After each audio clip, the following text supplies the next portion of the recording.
зейнетке шығу бұл еңбектің аяқталуы емес, апай, бұл өміріңіздегі жаңа белестің баспалдағы.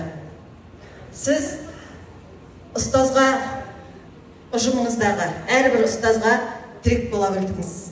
Шәкірттеріңізге демеу бола білдіңіз. Үлкенге ізет көрсете білдіңіз, құрмет көрсете білдіңіз, кішіге ізет көрсете білдіңіз.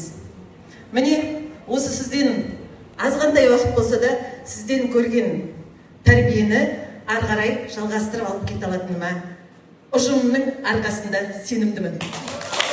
Бұл ұжым сіздің ұжым. Тек абыройыңыз асқақтай берсін, абырой биігінен түспеңіздер. Ұжымым сіздерге де мың рахмет.